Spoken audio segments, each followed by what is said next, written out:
please be amazed and mesmerized by the beauty of Black Canary here. Please do so. I'm begging you. Because everything else, yeah, we got to talk about it.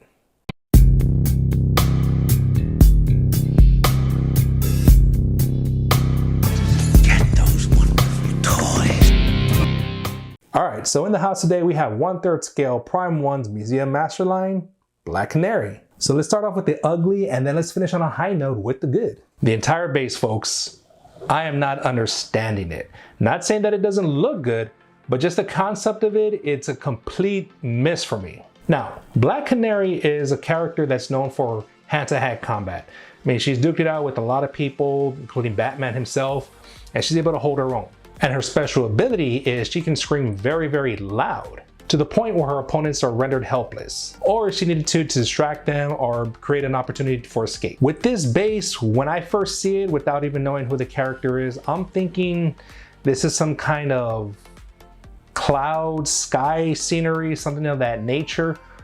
But Black Canary isn't a character that flies. Now in the back of the base here behind Black Canary, so we do see kind of rubble with this rebar, concrete, etc. So you know she's in kind of like a old, abandoned, rundown place, some kind of environment of that nature. Now she is stepping on some kind of metal fixture that has bolts on it.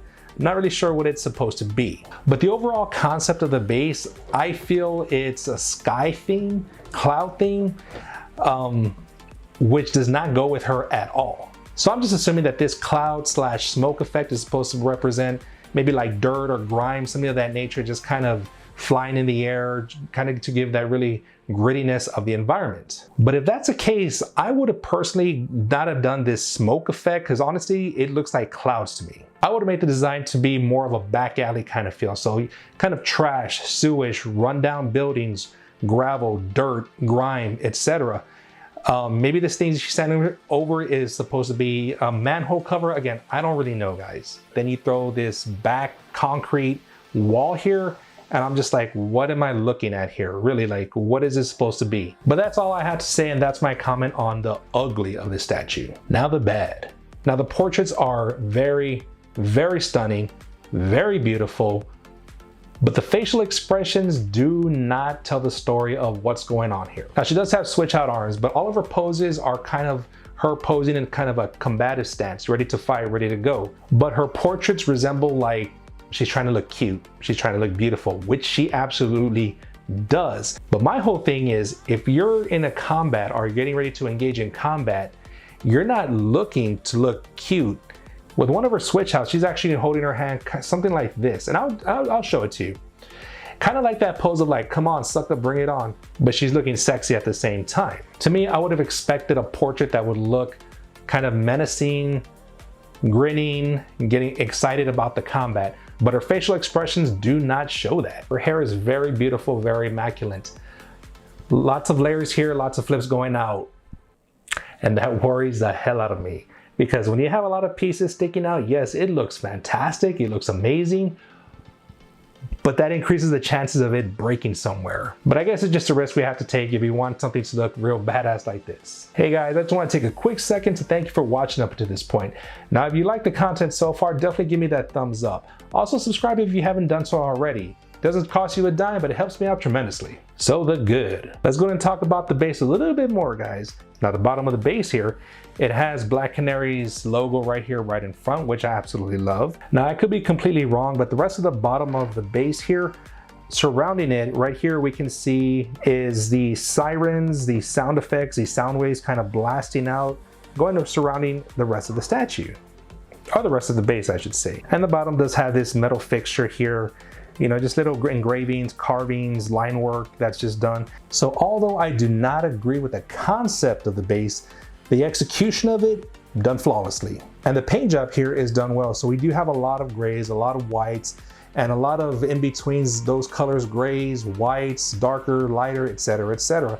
And again, the texture work here is done very, very well to give that effect of smoke or what I'm seeing, clouds. Either way, something of that nature, and it is done very, very well. This concrete right here with the bricks and the rebars, tons and tons of detail, tons and tons of texture work especially. Now, we do see different colors here in the concrete. especially with the rebar. It has that real rustic look. And just in a little addition here, the canary right here, although it is yellow, not black. And I think it was a good addition, adding this little bird because, you know, it gives a little bit of contrast and a little Easter egg. Boots are done very, very well. They do have that leather texture look. And as far as I can tell, they're pretty weathered, pretty worn out. They don't look brand new. They look like they've been a couple of battles here. And the fishnet stockings, yes, they are 100% real. They are mixed media. So you can see them moving just slightly. And I think there's a time and place to put mixed media on a statue. In this case, I think it's done very, very well. Now this representation of Black Canary has that look of an actual comic character. We do see a lot of statues that like to give that semi-realistic look. But with this one, they decided to go with the more comic, a more animated look, which I can appreciate very, very much. So there is a lot of texture work in the corset she is wearing. We do see a lot of wrinkles here, lots of folds, parts of her body where it's twisting, stretching a little bit more of the fabric, and all that detail is put in here, which looks great. Her jacket has tons and tons of details. We can tell it's a leather jacket, not a denim jacket, even though it's blue, because of the texture work done. The texture work does look like a leather kind of texture here. And I compare that to the gloves she's actually wearing. Her gloves do look like they're leather fingerless gloves. Now the paint job on her jacket is done very, very well. We do see multiple shades and colors of blue, but also a little bit of blacks, grays, things of that nature to make it look more realistic. Now the paint job on her skin tone is done very well. We do see speckles of different color variations in there to give it that more realistic look. Now the portraits. She does come with two portraits. This is the exclusive, so it does come with the extra portrait with the mask right there. And this is number 293 of 350 of the exclusive. Now, if I'm correct, I believe that this statue was actually inspired by artwork from Art Germ. So it's no surprise why when I saw this statue, I gravitated to it immediately. Now, I mentioned before, I don't believe that the portrait facial expressions are appropriate for being in a battle stance, but yes, they do look absolutely stunning and absolutely beautiful. The attention to detail on the portrait is just phenomenal. We do have her with her makeup, her eyeliner, her eyeshadow, her blush, her lipstick, and very glossy lips. Now, her facial expression does not show fierceness, aggression, anything of that nature, but more of kind of a seductive look. And with a character like this, I can appreciate that a lot. And her hair is stunning. As I mentioned before, it's just flowing, it's layered. We do see all the texture in her hair here, and it just immaculate, honestly. Look at all the switch outs. Now, the two items that are for the exclusive, one, her portrait, like I mentioned before, and two, this extra switch out where she's holding a mic stand. In case you don't know, Black Canary is a musician, she's a vocalist, she's a singer, which is why she has this mic stand. My only complaint about this, I wish they actually included a microphone right here. And again, guys, you have to be very, very careful because like I mentioned before, her hair does have a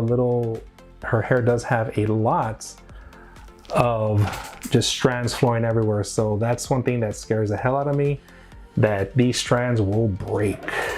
There's her mask portrait, and there is no difference with the mask portrait. It's the same as this one, except she has that black mask around her eyes. So yeah, there she is with the mic stand, the mask portrait, and a different arm. This arm I was mentioned before where she's kind of like, come on, bring it on, sucker. Another option.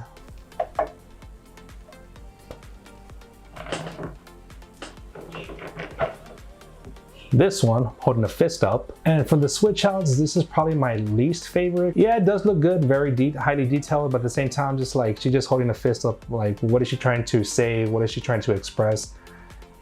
You know, to me, I feel like it's the whole like, I'm gonna get you, you youngins. So right here, she does have two closed fists, which I like how this looks a little bit more, because it looks like she's kind of in a fighting stance, a boxing stance somewhat, you know, kind of get ready to throw down, 1, 2, 1, 2, uppercut, jab, whatever. But yeah, I mean, I love that it has a lot of switch outs, you know, so definitely a lot of options for displayability. The two portraits though, I really conflicted. I do like them both. So I really don't know which one I will be displaying her with. But just to clarify, on her right hand, she does have the closed fist and the mic stand. Now it does get confusing, guys, because some of these switch outs, they're just one piece. Like this one, just one piece. This other one where I initially had her displayed when I started the video, again, one piece. And in this switch out, she's holding her hand a bit more flat, kind of like a karate chop kind of style. So you can see then there's two attachments. This one that I showed you before where she's holding her hand with like bring it on. And then this one where she has kind of her fingers up. More of that look of instead of like this, come on, bring it on, she's like with a finger, come on, bring it on. So yeah, lots of switch outs to pick from, you know, two portraits, a couple of arm switch outs. Let me play around with it, let you know what I probably will display her with. All right, guys, so I played around with her a little bit, and I think I will be displaying her like this. There's just something about her holding that mic that just looks badass. And also just this finger, like, come on, bring it on. And I think more so with the mask, just because it hides more of that facial expression I was talking about, where yes, she does look stunning, she does look beautiful, but I don't feel it's an appropriate look for a battle stance. So with the mask, it kind of covers that, but yet still reflects that beauty she has. So those are my overall thoughts about Black Canary here, the good, bad, and the ugly. Overall, I am happy that I did pick this statue up, but I just have to be honest with my reviews, let you know what I think, and it's all completely subjective. You may completely disagree with everything that I said about this statue and absolutely hate it 100%, but regardless, let me know how you feel about this statue. So leave your comments down below, hit that like button if you enjoyed this video, subscribe if you haven't, and as always, collect what makes you happy.